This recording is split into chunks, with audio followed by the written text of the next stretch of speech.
Greetings and a very warm welcome to you all. Thank you for joining Global Peace Studies for Sustainable Development in Africa, where we discuss pertinent issues of peace and sustainable development around the world and across Africa. I'm George Mutalemwa, moderating this session on behalf of the Africa Peace and Development Network, MANA. Our theme today is green charcoal uptake as a source of sustainable livelihood in refugee settlements in northern Uganda. The speaker is Judith Awacorach, a lecturer at Gulu University in Uganda. Thank you very much for your time, Judith. And your research is very interesting, and so I really hope that we'll have a lot to learn from you.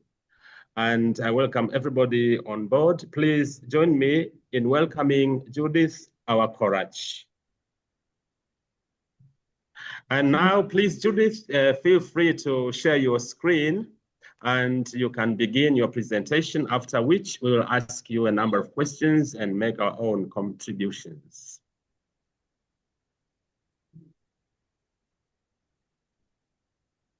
Welcome to Global Peace Studies.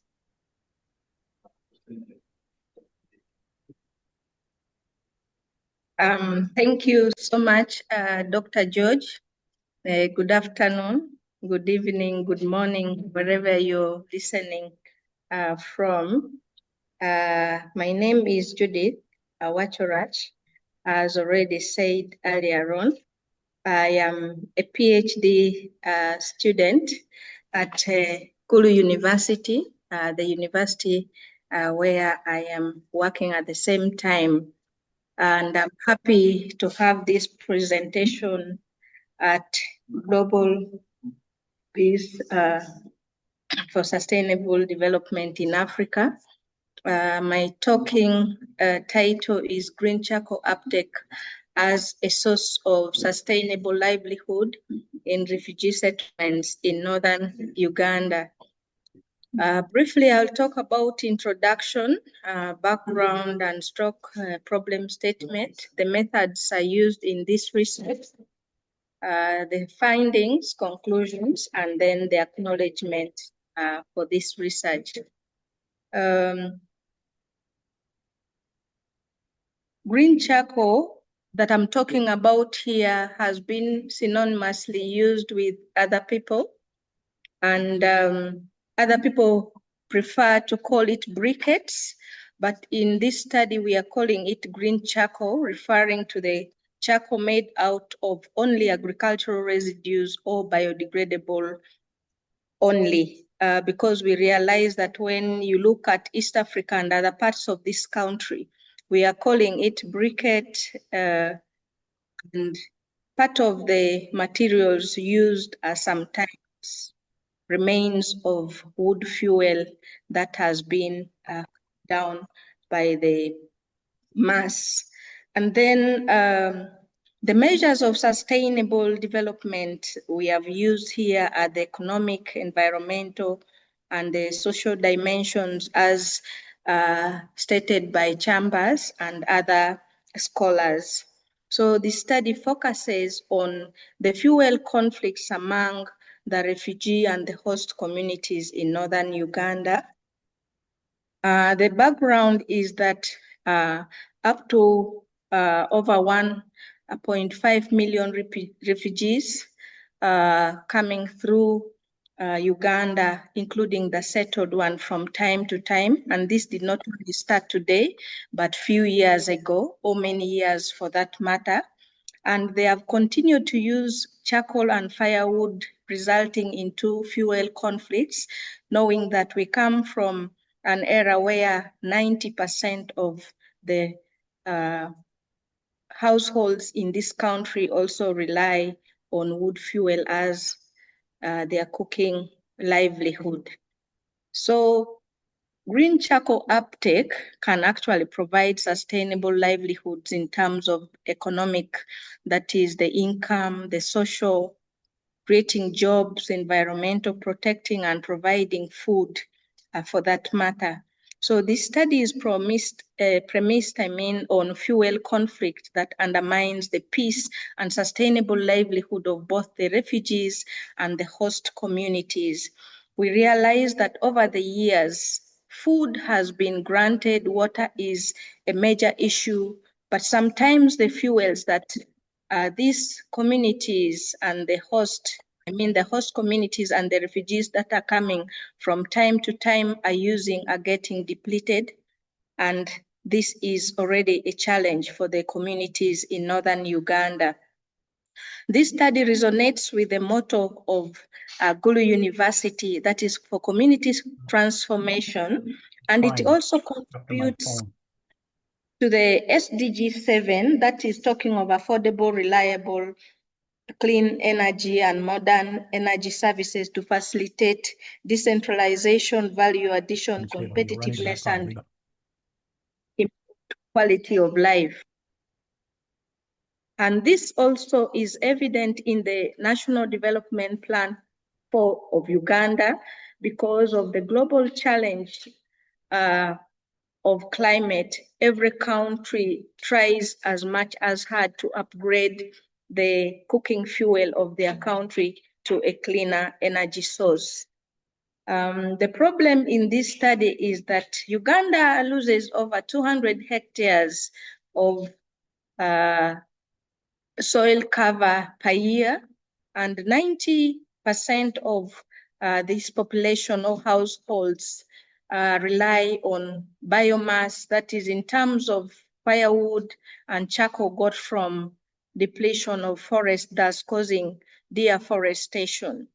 There is also excessive use of this for years and ages, and it still continues to be a primary source of fuel, causes health issues and livelihood strains to women and girls who lose time in collecting this firewood, and yet they have to take more time in cooking.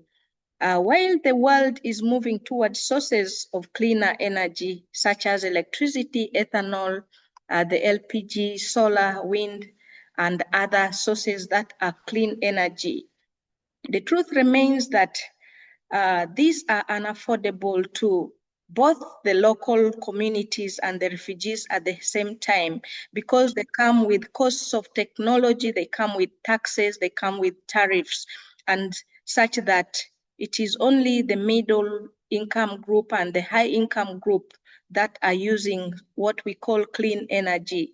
So the massive influx of the refugee further fuels conflict over natural resources with the host communities, protecting what belongs to them, and yet it is unavoidable for them to share the resources that they have with their neighbors or with the visitors whom they are accommodating on their land. What method did we use in this study? We used mixed method to bring out the reality from the situations that are facing northern Uganda. And this study used both qualitative and quantitative strands or approaches to delve down into the study. The dimensions for measurements were the income level that this green charcoal production can bring, and then the eco-friendly innovations that the refugee settlements have come up with, and how it is environmentally friendly, and how it also produces food since the agricultural residues are used, and the job creation. And we use stratified sampling because of the complexity of this study, and different samples were established from the respondents. Further, we also use random simple sampling after stratifying these samples into block 1, block 2, depending on how the NGOs and other humanitarian aid organizations have supported them to ensure that these settled refugees and other host communities are having other innovative ways of coming up with cooking fuel to avoid conflicts that further escalates or discomforts their peace, and then later on Some samples were drawn for in-depth interview. Of course, observation and so forth were also taken. That is why some of the pictures used are part of that. Now, the sample, the number of respondents used is 374 due to the fact that the population of these people are unknown, especially those that are already involved in green charcoal production. So we used ways of establishing, and this is in a very scientific way sufficient to come up with the models that would predict the sustainability of livelihood of green charcoal producers within the north. Ethical clearance was granted by the Gulu University Research Ethics Committee and the Uganda National Council for Science and Technology also provided clearance for this study to take place.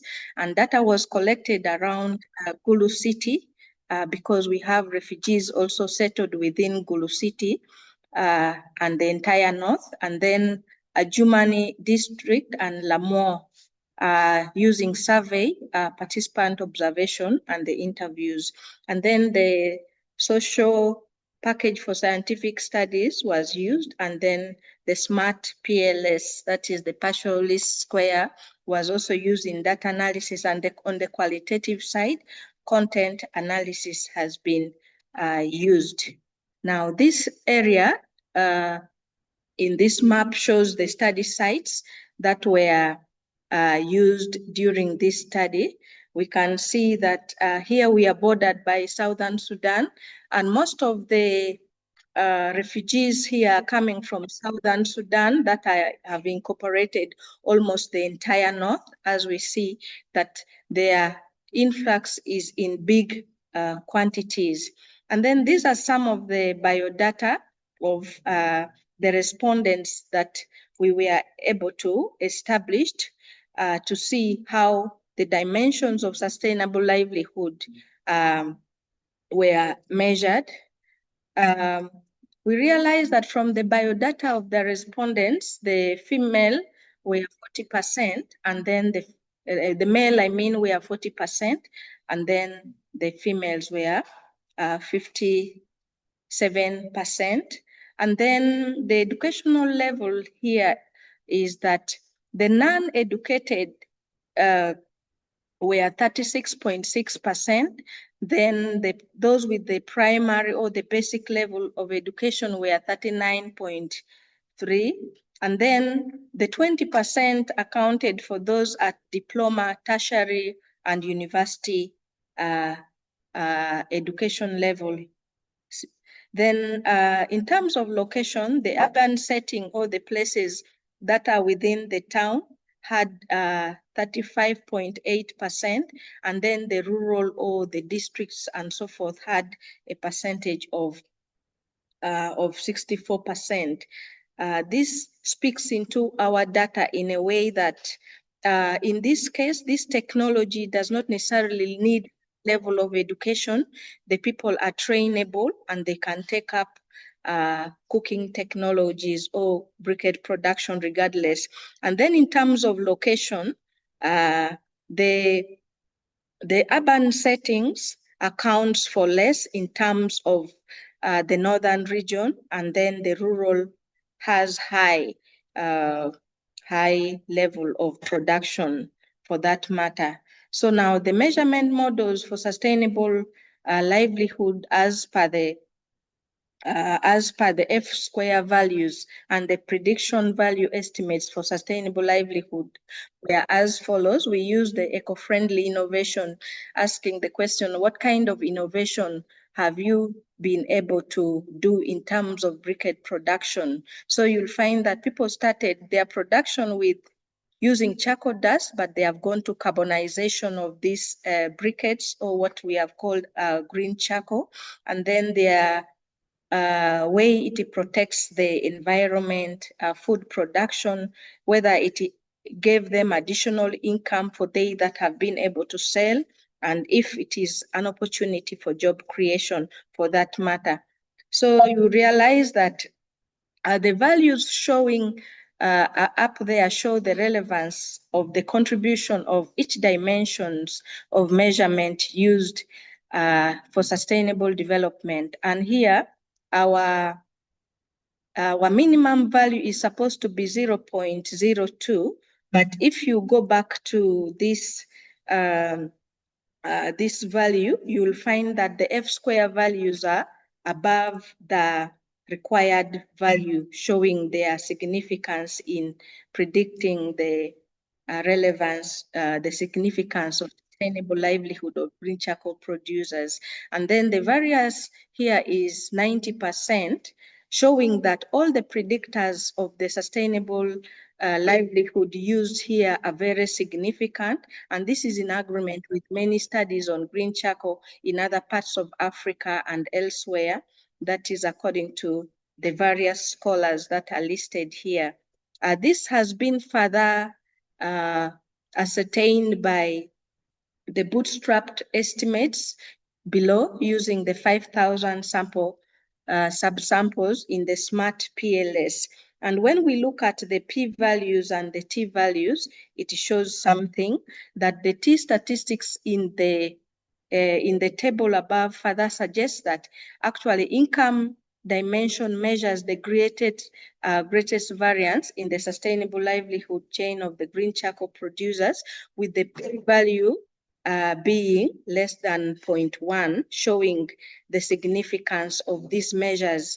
Then for all the sustainable measurement dimensions that are being used here, the income level, the eco-friendly innovations done by these producers, the environmental protection, food production, and job creation, it shows that all of them are significant and they positively affect the sustainable livelihood of green charcoal producers in northern Uganda.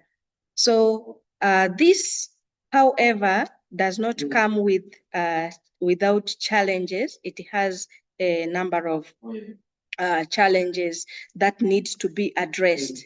One is issues of awareness.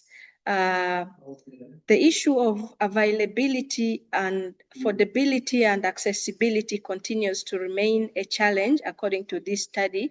Where they are wanted, you may find they are lacking, and where they are, the people still have issues to do with who their consumers could be.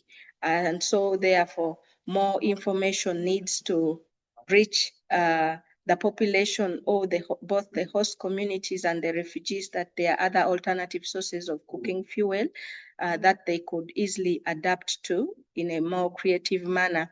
And issues of marketing, people are traditionally yoked into the fact that the normal wood charcoal that they use, you either collect for yourself or you will use this for other means of using, such as product, the quality and so forth continue to remain not yet very competitive, though those that are very skilled make competitive outputs that are easily usable for the people. Then issues of perceptions, drawing from different cultural backgrounds of the host communities and the refugees at the same time, you'll find that there's a mixed perception. Others feel probably this food would have been better if I cooked using charcoal and this and that, and then it becomes a challenge. And we have issues of financing, that is the green startups, to bring in this technology to these people. So that means the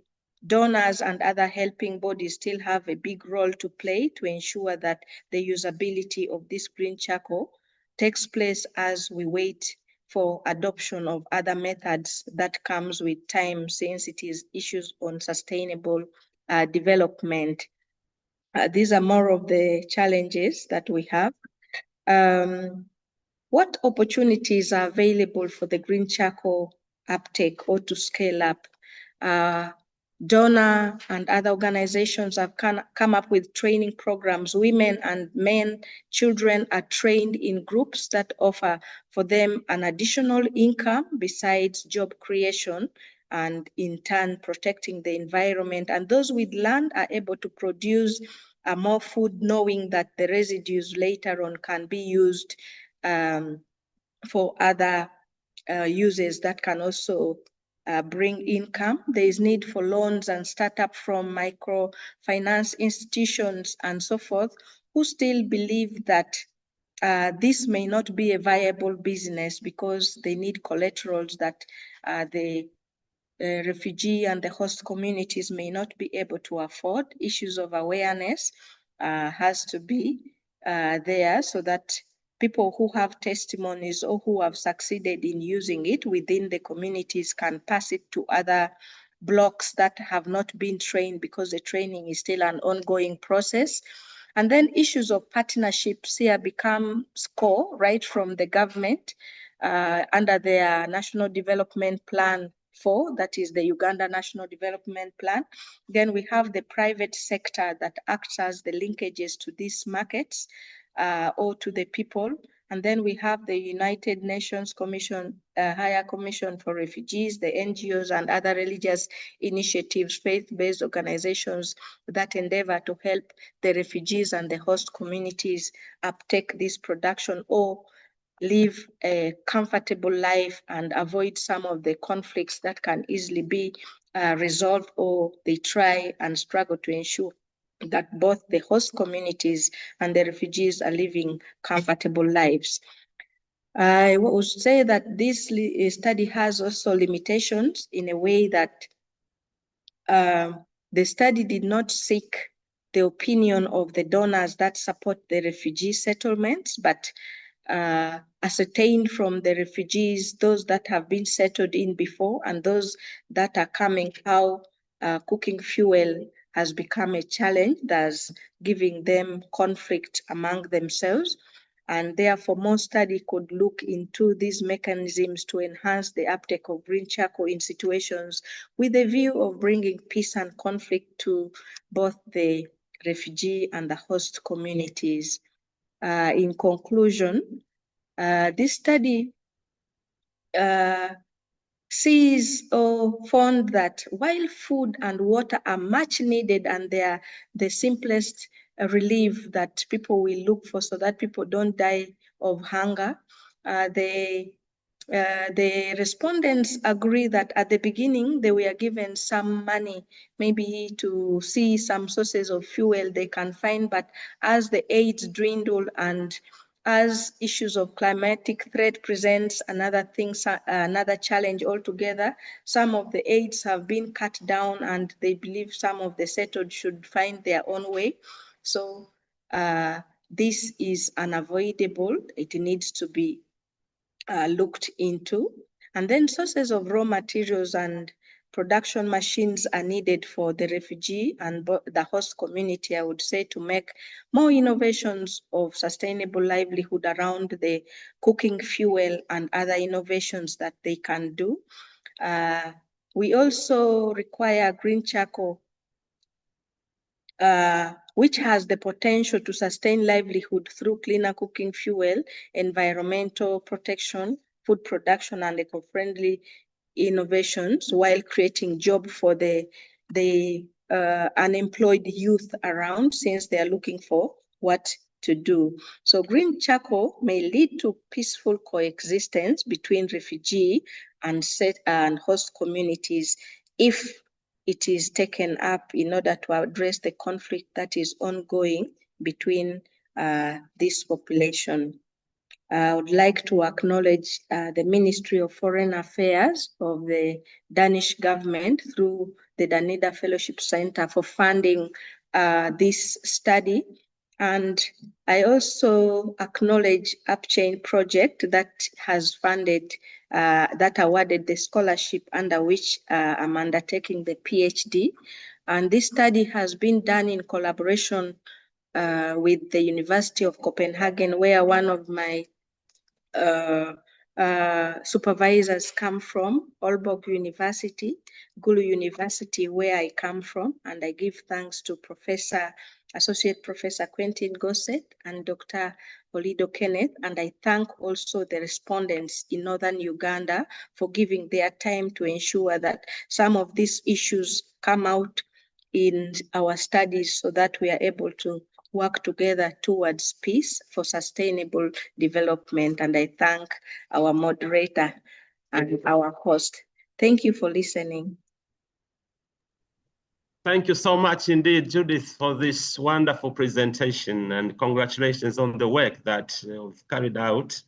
So important, and you are talking about also a very important topic, tackling issues of climate change, but also the refugee problem and the use of clean energy or green energy. So I thank you very much indeed, and I would like now to ask members here to make comments or ask questions. And yeah, I don't know whether you made, okay, there is Janet.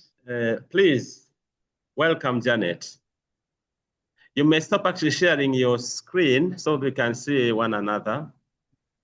Okay. Thank you. Yeah. Excellent. Thank you, Judith, for this such a clear presentation and such a comprehensive one. As I was organizing my questions that I might raise for you, you proceeded to answer them before the presentation was over. And as I'm not someone who relates well to quantitative research, nevertheless, you really came across very clearly. So thank you so much. My question is, what is green charcoal made from? Where is it? What is the source? I may have missed it, but you know, and there might be variations. So I really appreciate this, you know, this topic. Thank you. Dr. George, can I go ahead and answer? Yes, please go ahead. Okay. Thank you so much for the kind words, and thank you so much for the appreciation. Probably you missed in my early slide at introduction, I said green charcoal is used synonymously with the word briquette, and this is made from agricultural residues such as maize cobs, granite husks, we have rice husks, beans, and any other leafy plant that is used here, since the country has agriculture as its economic backbone. So we have a lot of these resources within near and far that are used for making briquettes. But then also my disclaimer is that what we call briquette is a combination of how do I call it, charcoal dust. Charcoal dust that is remains from the wood charcoal that is used has also been innovatively used to make what we call briquettes. So in this green charcoal, the people are taught how to carbonize the agricultural residues and then mix them using cassava flour that is used as the binder, and then later on molded it into a suitable, sizable kind of charcoal that can be used for cooking and for poultry keeping or brooding for the one-day-old chicks. So that is what I mean by green charcoal. Thank you. Thank you. Thank you for your elaboration. I just have one more question, which is maybe I didn't understand what you said before, but it's very clear now. Then do the farmers themselves make the briquettes? How are they? What happens from the husking of the plants to the distribution of briquettes? Thank you. Thank you so much for interest in the value chain of the briquette. Yes, it starts with the farmers that have been interested in making this briquette do make, because it is an additional source of income. And as I said, the source of employment at the same time, especially during dry season. We have 2 seasons in Uganda, that is the wet or the planting season, and the dry spell that takes between 3 to 4 months sometimes. So during this season, the farmers, but then there are also farmers who are not interested probably in making these briquettes. So then they provide to their neighbors. But within some of the parts of the country, people now use it as a value chain. You go and establish a machine in a farmer, in a big farmer's residence, and then you get the carbonized ash, and then you transport it because it is less bulky, and then they use sacks of or packaged briquettes that are being used by the people. So they have become very innovative in a way how they can carry out the value chain, or how they can use the system to ensure that they have some cooking fuel to survive on. Thank you. Yeah, thank you so much. I can see two questions in chat, one from Donna and from Jocelyn. I was wondering whether you could actually ask these questions because, as we know, your voices matter. Donna, can you speak?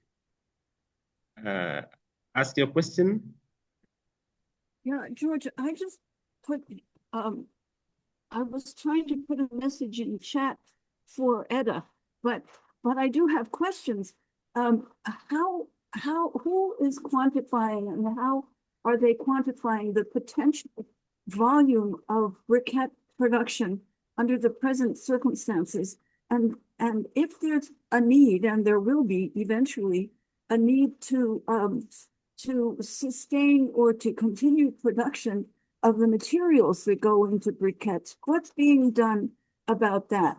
Are we going to get suddenly 100,000 people who don't have any fuel? Or is somebody calculating the volumes of waste, or what is it? Offtake garbage materials from the production of whatever? In other words, how is this being planned and organized?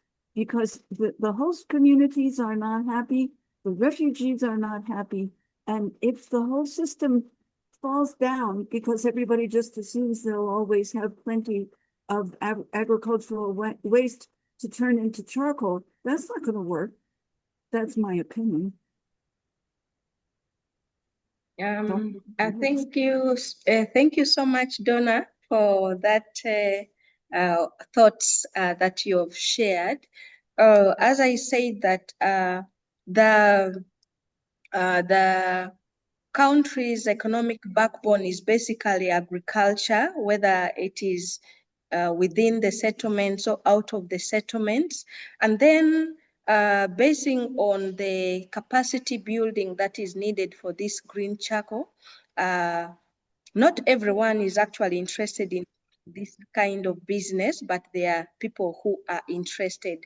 So they that are interested sell, they produce in good quantity, but we also are cognizant that not only one source of cooking fuel is used in any parts of this country. People rely on several other sources, depending on affordability, availability, reliability, and accessibility. So while others use green charcoal, they use it alongside other sources of cooking fuel.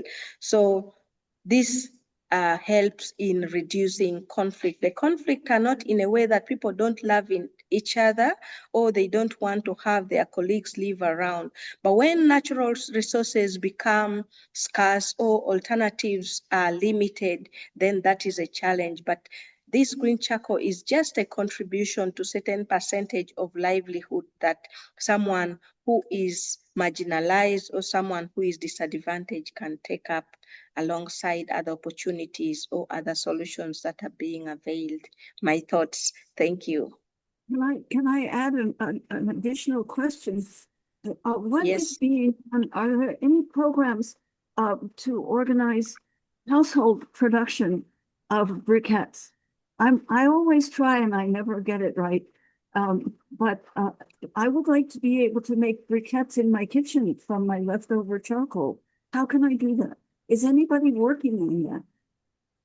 And why does it have to be strictly a business for somebody to make money from? Why can't church groups, women's groups. Why can't I in my own kitchen make my own briquettes? Thank you. That is good. I just could not present everything. As said, in the methods of production, we have right from hand molded to the machine molded.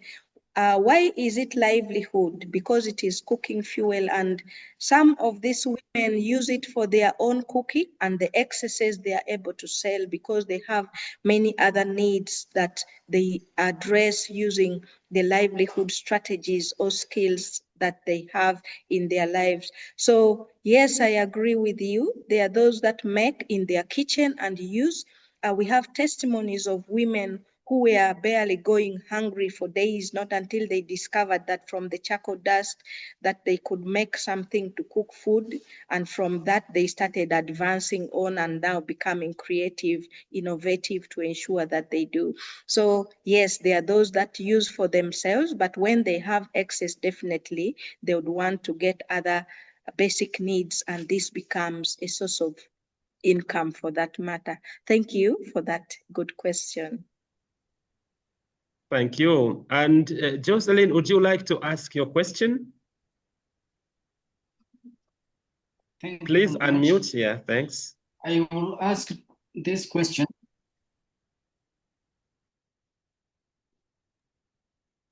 Is it my network? Hello. Did you finish your question, Jocelyn, that you put in chat? My network is not stable, so I can't hear you well. Oh, I was saying, can you ask the question that you put into chat?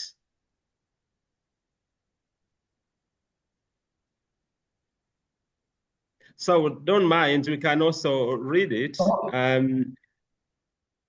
You are saying in promoting green charcoal in your community, how does this initiative affect young people, young girls and women? Can I go ahead and answer? Yes, you may, please. Okay, thank you so much, Joseph, for that question, how it affects the young girls and women. As Donna had said, can they be able to make it in their kitchen? We well know that in Africa, women and girls have been victims of circumstance of collecting fuel, cooking fuel, that is firewood, fetching firewood from long distances, and then it takes away their time for schooling, it takes away their time for doing other useful matter that they would tackle. So in this case, making this green charcoal around your compound or in your home, first of all, is a source of employment for some of them who do not have what to do, are not employed in the formal setting, and there's high level of unemployment. So this acts as a job, as you see, as per the statistics in the bio data, that the majority of these people working were women and girls, but also the young boys also are participants in this study. And then it also provides an opportunity for them to save time by making this within home, and then later on you use it at your free time. You don't have to walk those long distances, reducing the vulnerability that they go through when they go to the long distances, bushes, to collect firewood. So I would say briefly, that is what I could answer for Joseph. Thank you. Yeah, thank you so much. There's actually an additional question to that from Jocelyn. How does your society perceive and connect climate challenges to charcoal use? The charcoal and climate, would you relate the two?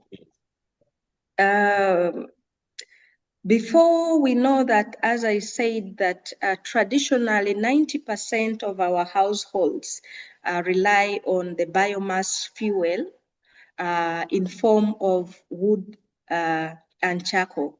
And then all of a sudden, the climate change has been, I would say, for lack of words, a new concept that everyone is battling with.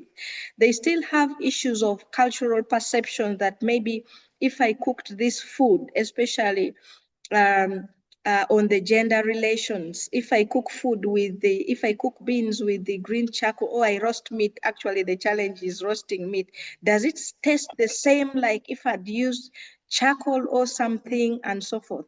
But then through awareness creation, and then this purposive move in the era of this transition of renewable energy, I think many of them are able to adapt as long as they find the quality is right, the availability is there, and it is an in thing like any other, and it is a cheaper option perhaps for those that are not in the middle class. People have been adaptive. I know of big companies that are now trading in those, and some of the companies that is outside the refugee camp have lasted for over 10 years. So it shows the testament of the viability of this. Of course, when we go into the community talking to them about issues of climate change, all of us are complaining, oh, the harvests are no longer right, or the drought is too long, or the rains are so abnormal, this and that, and we attribute them to climate change. Then they are able to understand that you need to stop cutting trees, and I can see with the presidential ban and this and that, of course, efforts from both the government, the private sector, and the donor-funded organizations. Yeah, people are continuing to scale down, but I can say that for now in Africa, that biomass, charcoal and firewood still shows that it is the highest source of fuel that is being used. Thank you. Thank you so much, Judith. Ngogo, please, you're welcome.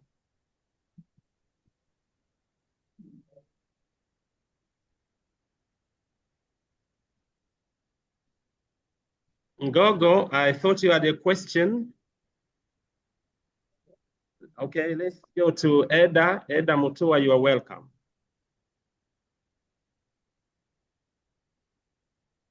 Please unmute. Hello. Sorry. Hello. Unmute. Oh, Morning. Gogo is there. I can yield. Oh. Yeah, sorry. Yeah, thank you so much, Judith, for a very good presentation. And my question is, don't you think that the uptake of the green charcoal is going to create another conflict between maybe farmers, especially maybe the livestock keepers, and those who will be taking materials for the green charcoal? And another question is, northern Uganda is one of the critical areas in terms of the conflict that has existed for many years. And with some issues that exist in terms of charcoal transportation, some charcoal being taken to South Sudan and nearby countries. What is your comment on those issues there? Okay, thank you, Ngogo, for that nice question.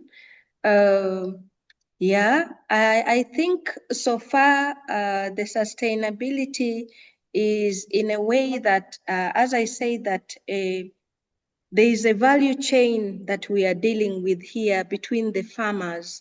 From the qualitative data that we collected, the testimonies are, say, for example, the farm residues become sellable to both the farmers that are keeping livestock and the farmers that are using it for briquettes.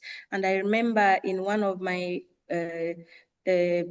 talks, I was able to say that this is an income or a source of income to the farmer that has produced. So you don't have to give all, you only give what you can. And then those who were actually producing even the green charcoal themselves say that sometimes farmer who needs those ash as manure are the ones who go and buy ahead of them. So it is a value chain that the farmer also gets money, and then the green charcoal person also gets money. So it is a kind of a value chain that is here. But then I would want to say that yes, northern Uganda is a post-conflict region. While people were away, they ran, the trees grew, and there was a lot of trees to cut. But then along the way, there is depletion of these natural resources or the forest. But then now we have, from 2023, there has been a presidential ban on the movement of wood charcoal, which has drastically reduced among the communities. Of course, it has not stopped, but I'm using the word reduced.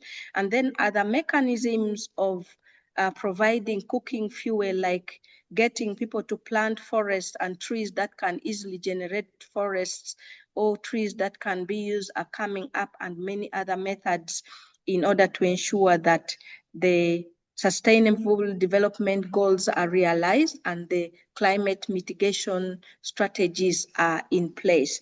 That is what we have for now. I don't want to say that there is total stoppage or running away from anything, but as I said, that it is just one of the ways of reducing the tree cutting that is being appreciated by some of the households that have been naturally in those tree cutting. Thank you. Thank you so much. Eda, you are welcome.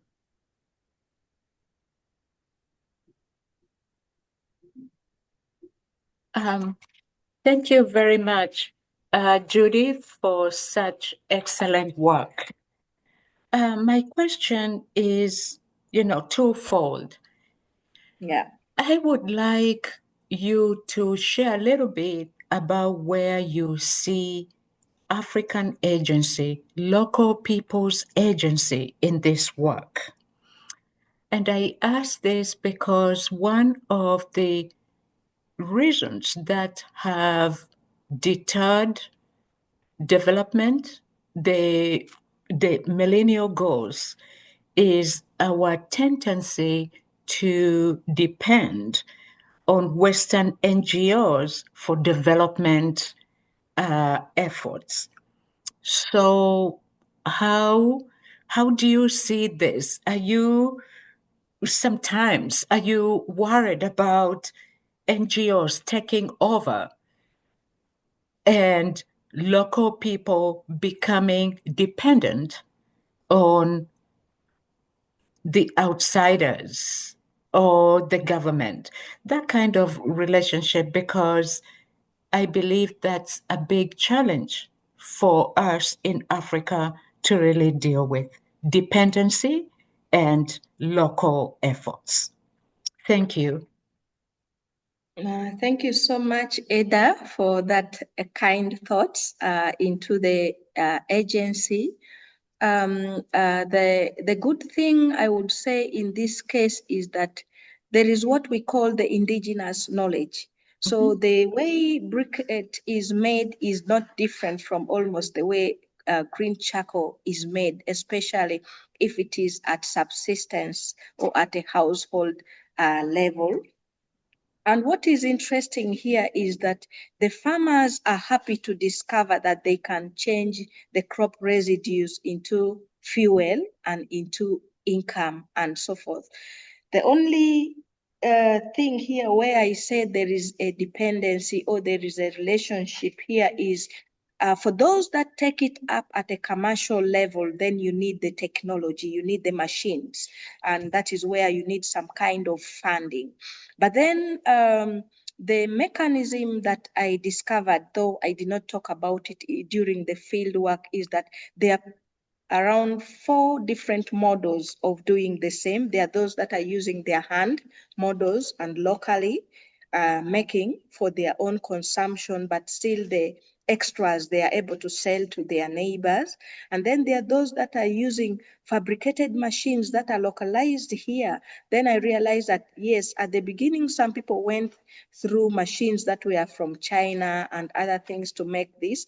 But with this advancement in technology, I realized that it is the fabricators are also locally. So everything is locally done here for people who are taking it up. They don't need to rely on the international or depend on an NGO.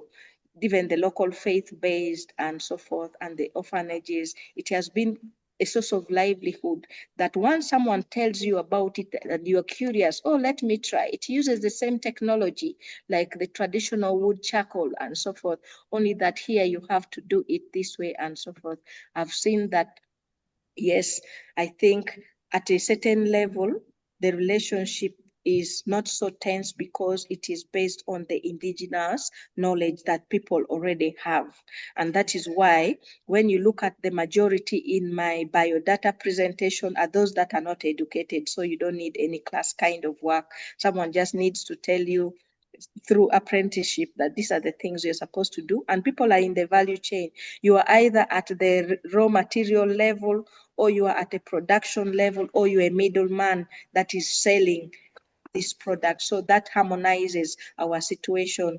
And that is why it is recommendable that it has the potential to complement or reduce on the tree cutting that is rampant in our African situation or environment.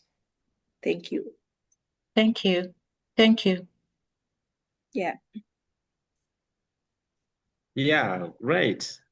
Any further questions or comments?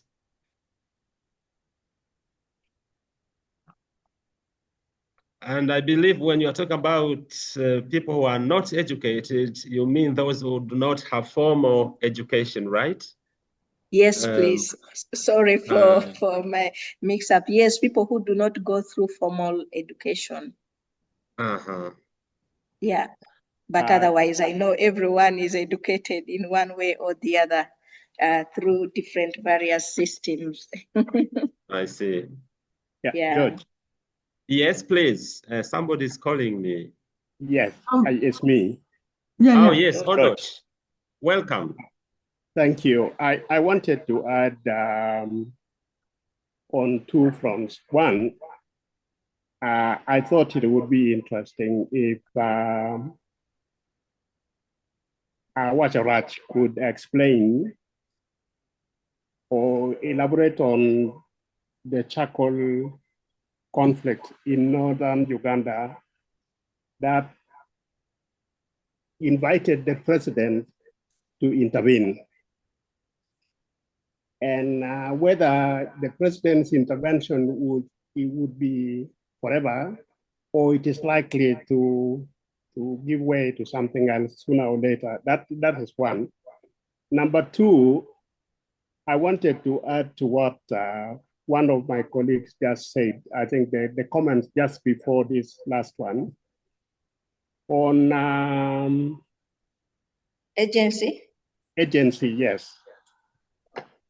If you see on my chart, on the chart, I said, is this program likely to interfere with the locals?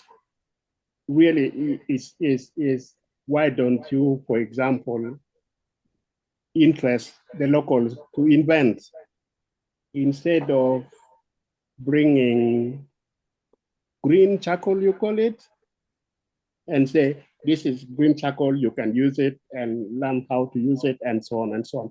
I think this needs a little bit of time. Is it possible you could also encourage locals to invent?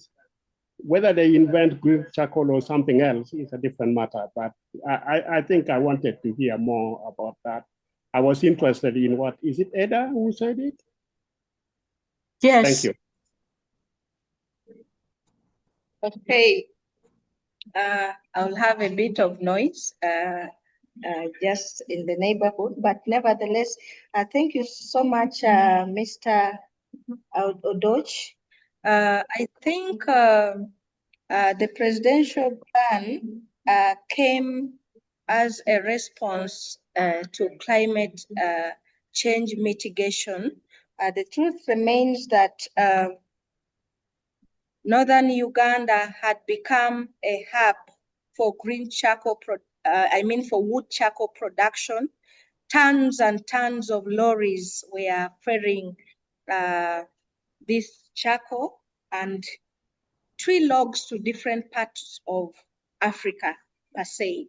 And this black charcoal, for lack of words, they called it the black gold. So it was selling, it was a very lucrative trade that was taking place around. And then it was the local population through the politicians and so forth. And they believe it was the foreigners who are the consumers of those charcoal taking place. So through putting requests and tabling here and there, of course, it took many years. And with this global threat,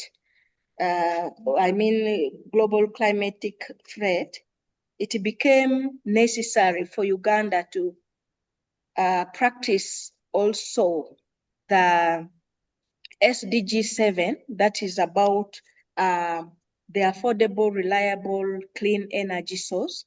Besides that, we also see that, I think I said that in my presentation, that, well, wood and firewood, and charcoal, a source of health challenge to our local community. And we are in the terms of transition to the renewable energy.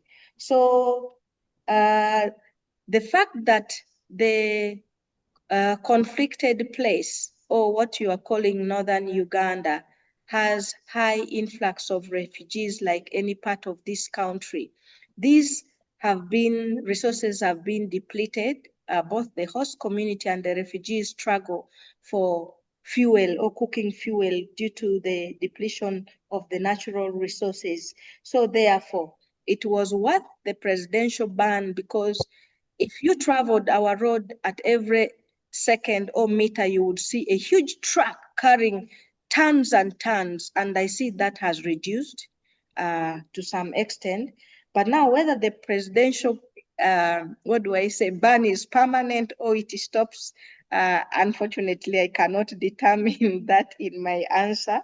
But for now, we see that it has scaled down the export or transfer of wood charcoal in large quantities. And then what you're calling local dependency, why can we train the local people? I think the people I've interviewed are the local, but that is both the host communities. Maybe the issue is when I'm talking of capacity building, they need to be trained, awareness needed to be created, or someone needs to introduce the local people to the technology. As of now, it is the local people who are the fabricators of them. We buy them from the local market here, including schools, because this is a study that has been going on for the last few years. So this production and sales are made by the local people. And now here, when I'm talking of the local, both the refugees and the non-refugees are all practicing the green charcoal. I hope I've been able to put a few things in place. Thank you. Yeah, thank you. Thank you so much. Janet, please. Thank you, George. And thank you, Judith. And thank you for everyone's questions. It's making the discussion so rich. You reminded me of a song from the musical Oklahoma, the state in the United States, where the song is, "The farmers and the cowmen can be friends." So it shows how this, the tension between the farmers and the people who raise cattle is an ongoing, archetypical kind of conflict. And so, but actually, I would like to hear more about the management of the relationships between the farmers who grow vegetation, the herders of the cattle, and the refugees. Are there some conflict mechanisms in place, or how is that managed? And I just want to put an emphasis, I want to ask you to put an emphasis on the indigenous ways of doing this, because I think all of us globally need to learn from these techniques. Thank you, from these ways. Okay. Thank you so much. As I said, that it has become a value chain that the farmer who produce these crops also make, some of them, not all, are interested in making, just like in a normal market. Not everyone is producers, others are basically consumers, and more people, while others are interested, others are probably less interested. So these resources are those who are less interested. If you're a farmer, you can actually sell it off to the person who is interested in making this green charcoal. Because the carbonization process, as I said, is just like the traditional way of making the other charcoal through killings by carbonizing them under controlled oxygen case scenarios. And then they sell either the ash or they sell the raw material they are. And then other local people have become innovative that if I know that the people of this area produce a lot of granules, I bring carbonizing machines and put them here. You're milling your gin in one way. That is why I talked of a value chain. And someone is interested in the remains of this, and there are heaps and heaps of them that are available. So this is how these are able to relate. It could be a farmer. Sometimes the farmer is earning income. I know of a place where someone took like around 300 kilns into the community. So you are excited to go and carbonize because you know that some income is generated here. And then when you take it to the person who produces the briquettes, he is able to buy them at a low cost. Of course, it's not a high commodity cost. And then he's able to produce. And some of them are also taking in exchange as barter. You bring residues to and take in already manufactured charcoal, already produced briquettes or green charcoal for that matter. So that is how they have been able to relate. For now, we don't see any challenge. The challenge is people having what fuel to cook with, or sometimes they have no fuel, and then that is how they have become innovative. That is why I think one of the parameters we are measuring their innovativeness from when your capacity has been built. What new thing have you done since then? What are the new things new ways you've discovered of doing this differently so that it makes up, and the more they are in it, the merrier. So you see they are interested, and these activities have been ongoing during this research and so forth. So it is more of a solution and now a conflict, because who was otherwise starving, who failed to go and collect firewood, can now have some kind of fuel either through buying it from the neighbor or making it your own. And then these have also been tested in schools that young girls and boys can be able to use some small things to also make these products and so forth. So it is something that can be done in a relaxed way or as an extra activity. And most of these people who are doing it, they never did this as their whole activity, except those that are doing it on large scale. Those are the business people. But those who are doing it on small scale, I think they have been able to help one another. So we have groups of women who have been trained, not only women, but the men are also part of the chair and so forth. That is why in our biodata, we find both the male and female as classified here in our country. They are all participants in all this, whether they are host or they are the refugees, because data was collected in both to triangulate and see, and you find the same trainers somehow have taken them. And some of the refugees have already adopted themselves and settled here. So they are also living like a normal community because they are not in a place that is designated, but they are among the people they have settled in. I call it settled in with the people. So they become part of, the community that has been absorbed due to the length of stay and many other probably conflicts that gave good friendship, intermarriages, and so forth. So that is the kind of environment we have. Someone asked if there is a conflict resolution mechanism. That is not within my study, but the Office of the Prime Minister, the OPM, who is their regulating body to whom they go. Yes, conflict resolve one at a time on individual basis. A family that is conflicting with a host or a household that has a conflict, then they try to resolve them. But of course, it is not only fuel conflict, it could be food conflict, it could be water conflict, it could be any other kind of a relational conflict that they share together. So those ones are solved case by case. It is only that this study went into, like, we have, you know, food conflict or scarcity, we have water scarcity. How about the fuel? Because we know that if you're given food, most of our food here are cooked. We rarely eat a lot of raw food items, so they need cooking. So that means fuel also becomes very core when it comes to livelihood strategies. Thank you. Thank you. Thank you. Thank you so much. And Mistru, actually, I think you had raised your hand. Mistru, please prepare your question or comment. Yeah. And then, yes, please. So I would like to say thank you for Judah. And my question is, do you use alternative fuel and technology like improved cook stoves or solar energy or ethanol? That's my question. I hope I got you. Could you repeat the question, please, Mistru? Yes, my question is, do you have alternative fuel and technology? Like, are you using ethanol to replace the wood for fuel? Instead of using wood for fuel, are you guys using ethanol or to reduce the reliance on firewood? Are you using solar energy or cook stoves, improved cooking stoves?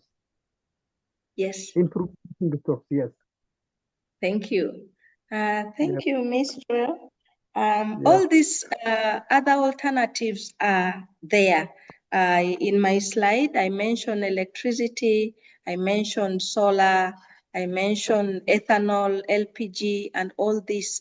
But unfortunately, while we produce a lot of electricity and we have all these supplies, they are unaffordable to the common people. That is why studies continue to say that 90% or 89 or 88% of this country still relies on biomass, on wood and firewood and wood charcoal as their source of cooking fuel.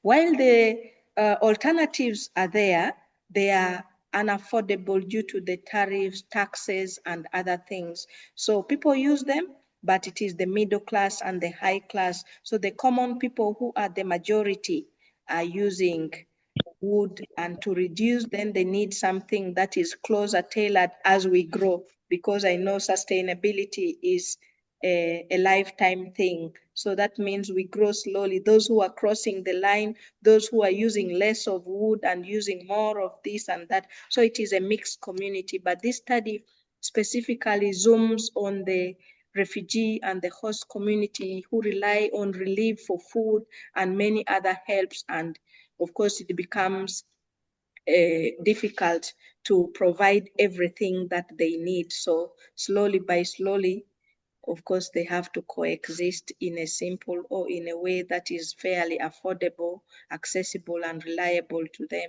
So I can say it is a journey that we are walking into here. Thank you. Excellent. Richard, you're welcome. Okay, thank you. Good afternoon from Ghana. Please, I guess today my voice looks a bit okay. Yes. I am very much happy about Madam Judith's presentation. Mama, we are dealing with building peace, sourcing from where we can get peace, now accumulate them into global peace basket.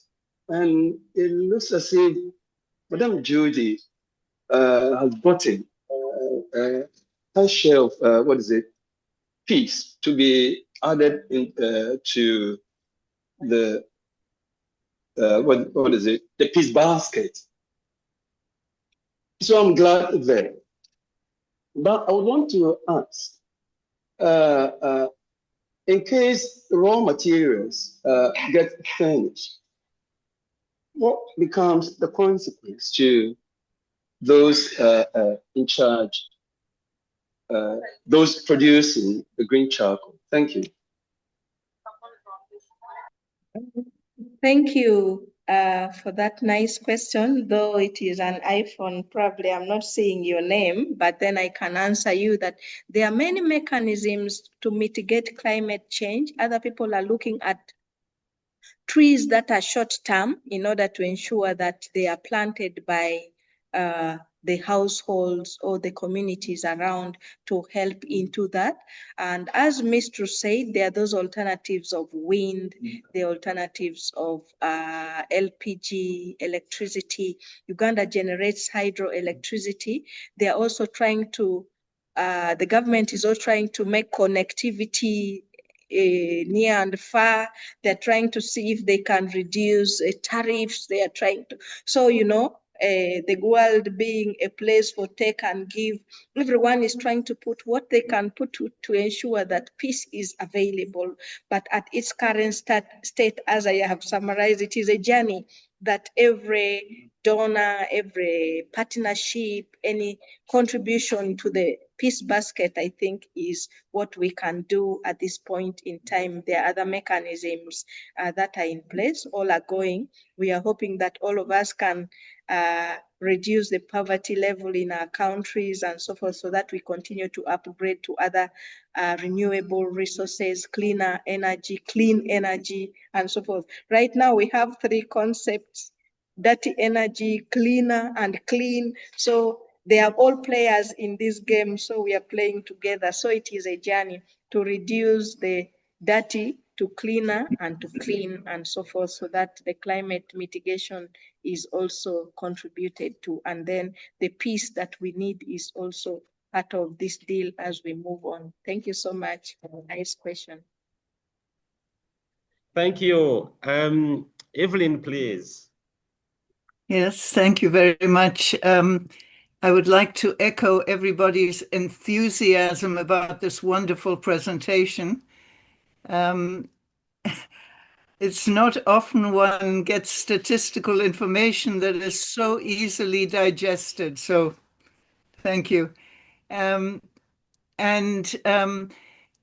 know that you've touched on this in many ways, but I wonder if you could zero in, what is the specific relationship now between the black and green charcoal? Are there any issues arising, and how are they being dealt with? And I know at the moment, probably the green production is low enough that it is not threatening the black charcoal, but at some point there may be a collision. So I'm just wondering if that's an issue and how you're dealing with it. Thank you so much. You have already given me the answer from the start, that the uptake of green charcoal remains a little bit low for now. But then there is no conflicting or there is no relationship. But then we have those cultural perspectives and such that people have their preferences.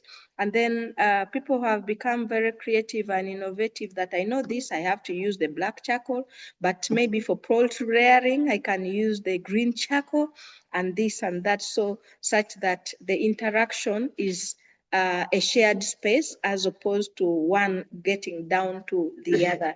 And then, of course, there are those who have the mindset that green charcoal, this is a new, they call it actually the new charcoal, the modern charcoal, as opposed to the traditional charcoal and so forth. So for now, there is no conflicting relationship. It is just a welcome idea, as you said, because the production is low. It is not readily available throughout the country.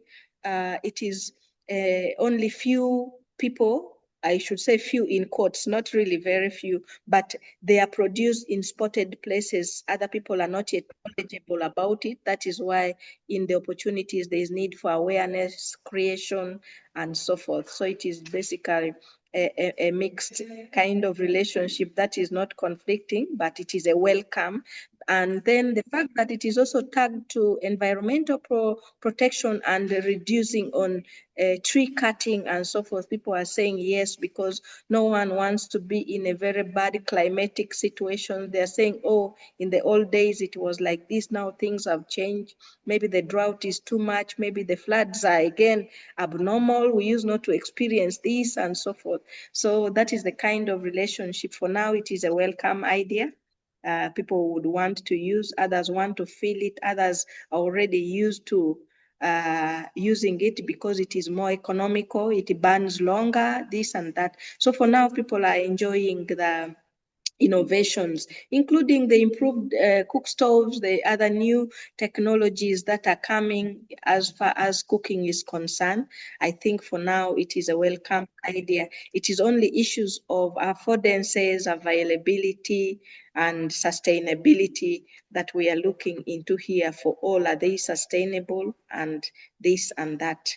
That is what we are dealing with in our research. Thank you.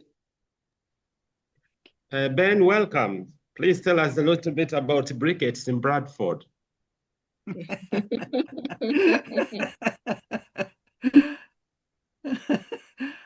Please unmute your microphone, Ben. Yeah.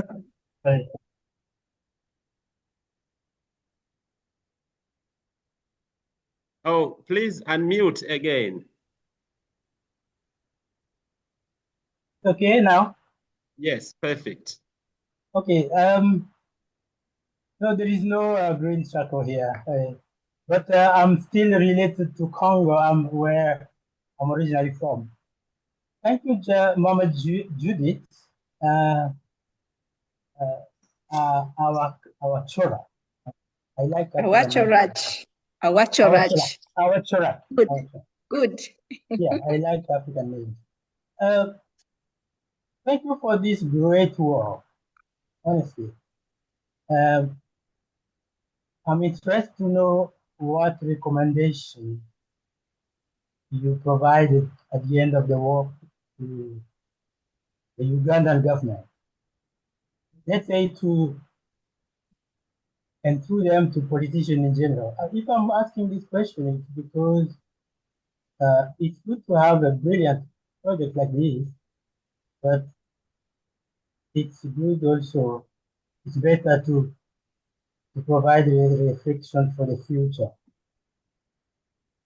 This question is coming in my mind because in the east of Africa, in the east of the Congo, green charcoal was tried in some places. But as you know, armed groups invade the area where you have this nice project. Refugees are then forced to go home where there is no houses, already destroyed. And all programs these refugees were involved in collapse. So sometimes you ask yourself, why are we organizing all these projects when it cannot reach the end? So my question is really there. What recommendation have you provided to Ugandan government and through them to all politicians? Thank you so much, Ben, for your very nice thoughts shared in these questions. Our recommendation in this study is that green charcoal has the potential to reduce the tree cutting that is taking place. And I can say that we have been able to work with the politician.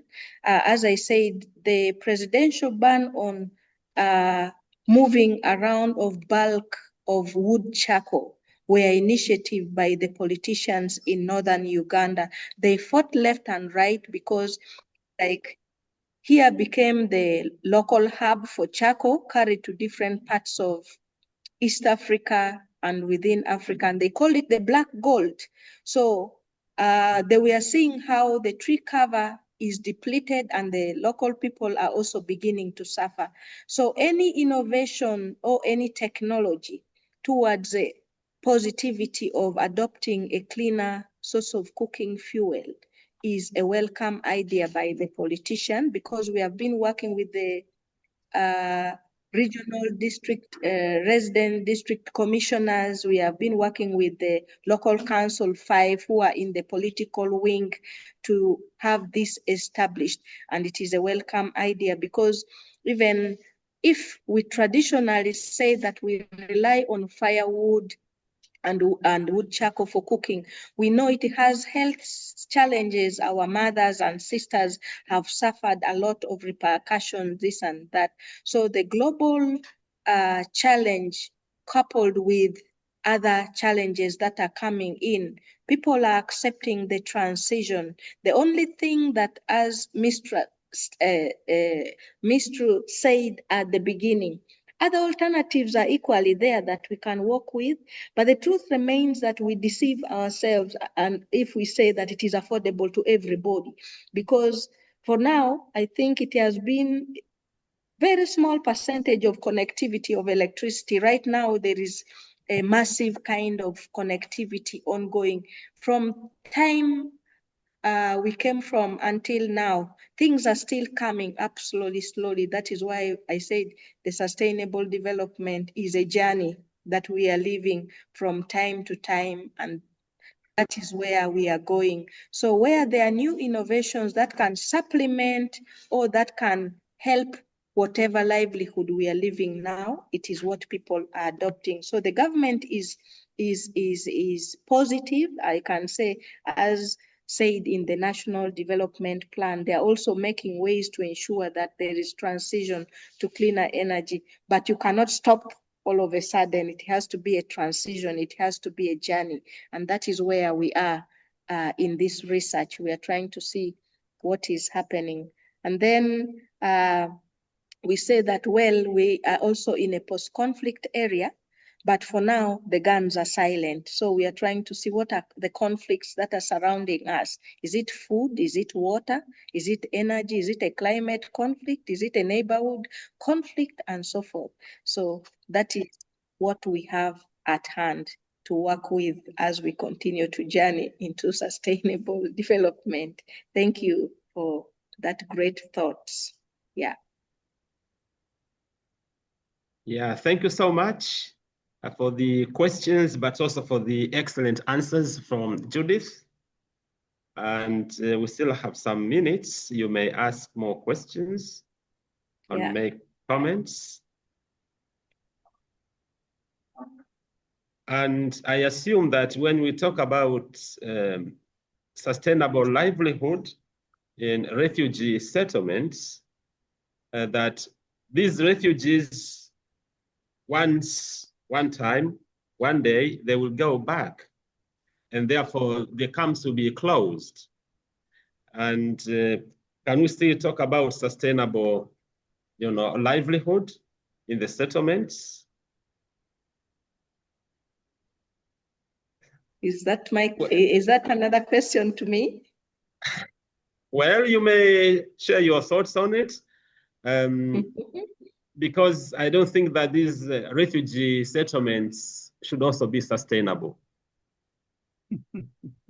That is why I've talked of the host communities and the refugee at the same time. I did not focus on the refugees, but then I know that a skill that someone has acquired, it doesn't matter which area you go to, as long as the terms and conditions are favorable, you will always practice. So it is good that some of them may go when they cannot still get any formal job, and this becomes their job. If they go in agricultural or in a country which is pro-agricultural, then they will be able to practice.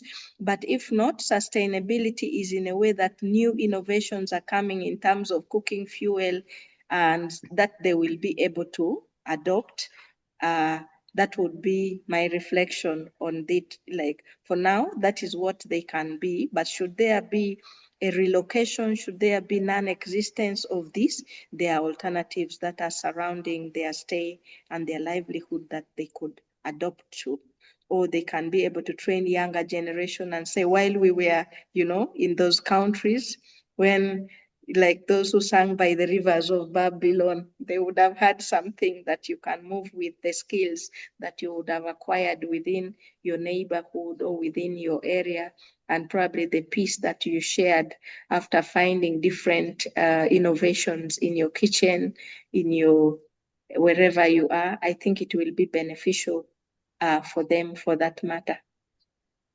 And then maybe just to share some, when I was at the University of Copenhagen, I realized that this green charcoal is not only in the refugee settlement, but these people use it for their barbecue and other things. And other people are now beginning to change this into manure or fertilizers for growing crops and this and that.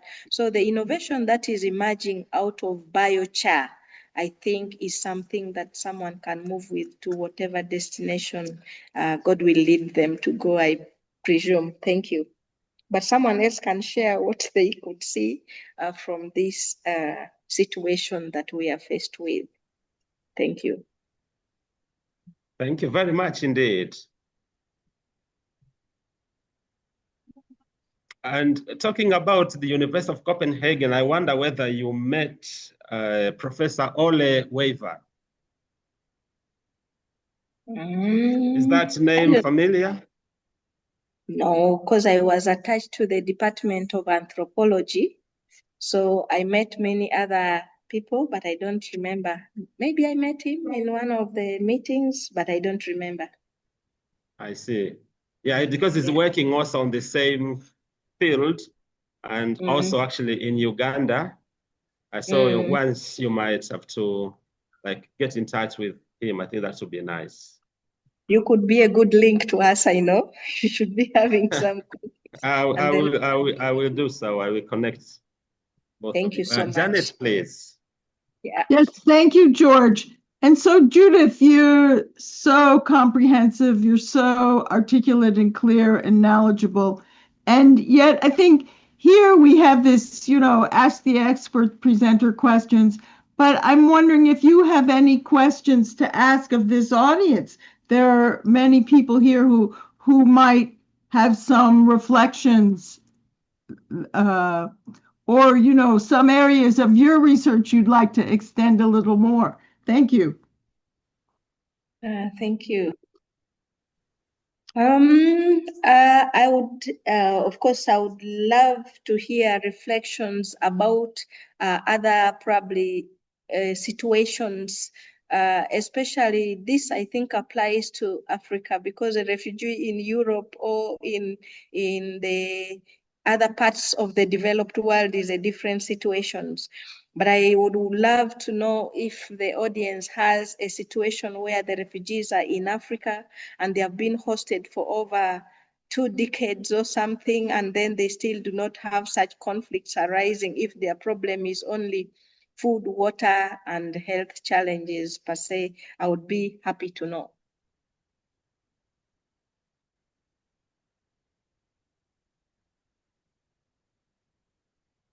Yeah, great. George and all, I have a friend in Haiti who several years ago invented a composting toilet that works in a drywall bucket. And they have a backup support system which uses the remains to make food safe compost. And Haiti has been denuded of trees and soil. So they're actually replacing the topsoil in this way. And she has several thousand customers now. And the business is all entirely run by local people who set up their franchise and go every week and collect, replace the buckets, and process the waste. It's a tremendously successful project. And I've been suggesting to her that she get on this forum and see if anybody wants to be inspired in the African continent. I know that she's talked to the UN and she's been to Europe. I'm not sure where she's been in the continent, but this is the kind of thing, a very similar project. It just happens to be the other end of our tubular functions. But I so appreciate this, and it has the virtue of simplicity, and it's of ease of use, really ready acquisition by anyone who sees it. And we are like octopus, where they put the octopus in a tank next to another octopus, and the first octopus opened a jar by unscrewing the lid. The octopus in the next tank immediately went and unscrewed the jar. So this is a very basic animal function, this transmission of mind to mind. And I so appreciate this beautiful presentation. Thank you. Thank you, Peter, can you please share the name or the contact? Yes, I will put in the that, chat. I'll put that in the chat. It's going to take me a couple of minutes. Just talk among yourselves. Yeah. Great. And Ada, please, if you may ask or make a comment. Judith, Yes. your topic is something that I hadn't considered before, really, to be honest. And now that we have said a lot, I wonder, it reminds me of, I am a Kenyan, and I'm interested in what happens at Kakuma. And I'm wondering whether there are any studies that have been done around Kakuma, a refugee camp, that are relevant to the work that you are doing. Is there a problem, this fuel problem in Kenya around that area? Would you know? Okay, yes, I know that, Kenya is one of the public countries. Okay, there was a project within East Africa that took Kenya, Uganda, and Tanzania, and these East African countries. That is around 2008 to 2012. And then Kenya has been prominent in production of this, and they are still continuing. I've known of colleagues. And then when I was in at the Danida Fellowship Center in Copenhagen, I realized that actually getting sources of fuel or sources of energy is now very core in different countries. Everyone is trying to see what kind of innovation, biogas, others are from water hyacinth, this and that, and so forth. So people are creating this kind of energy. So I believe, yes, I have studies in Kenya that can be very useful to inform the study that is taking place here, because it's a collaboration. Thank you. Okay, you're welcome. Thank you for teaching us today a lot. You're welcome. My pleasure. Indeed. And now, Donna, please, and will be the last person to make a comment today. Thank you so much. Mine is just a very quick comment. I want to point out to everyone that Kakuma means a small, dirty female organ. The name of the refugee camp is Kakuma, and Kenyans should know that. Nothing. Sorry. Can I add? Only foreigners say the other word. Can Now, I add? Dutch has something to mean. Thank you for the correction. Yes, Onoch, please forgive me. Please forgive me. I just wanted now to add a little bit to her work, if she doesn't mind. Judith. Yes, dear. It might be interesting if your program could allow you to test the efficacy of green charcoal. I say this based on my situations here in Kenya, where a lot of people are wary about the use of green charcoal. I have in mind, I didn't do the work myself. This is secondary learning, secondary information. I'm not the original person. The Department of Forestry attempted to get charcoal from bamboo. It didn't go very well because the efficacy of green charcoal or bamboo-based charcoal is far from that of wood. So I just wanted you to think about, will it really work? Is it efficient? The production of heat is what I'm talking about. Number two, you may want to experiment a little bit more on, can I call it cultural response to your project? Cultural response might be better when you it takes time. It's probably going to be beyond your PhD work. You can call it postdoc if you want. Cultural response to this green thing. I believe you come from the tradition where collecting firewood was seen as a cultural skill, desired skill, and a woman who can do a good job of it is seen as good.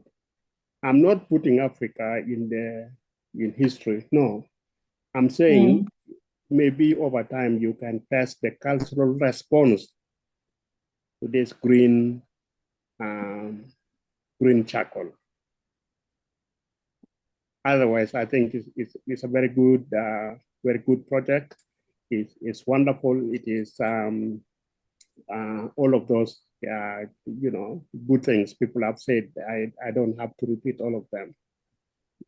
Refugees in Kenya, in both Kakuma and the Dab and other places I don't know about, have problems with fuel.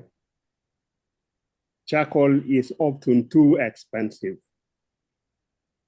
Green charcoal is not even available because they live in a setting where to collect grass or whatever others farming things is not possible.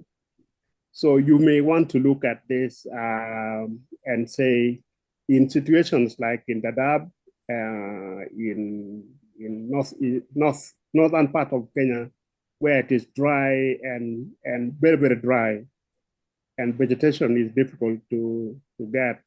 I think farming is a very difficult language to use here. So agricultural waste, if I use the word waste positively, not negatively, might be a very difficult task. So in a setting like that, maybe what we are talking about would be a very difficult task. Yeah, thank you so much. Judith, please, your last thought for today.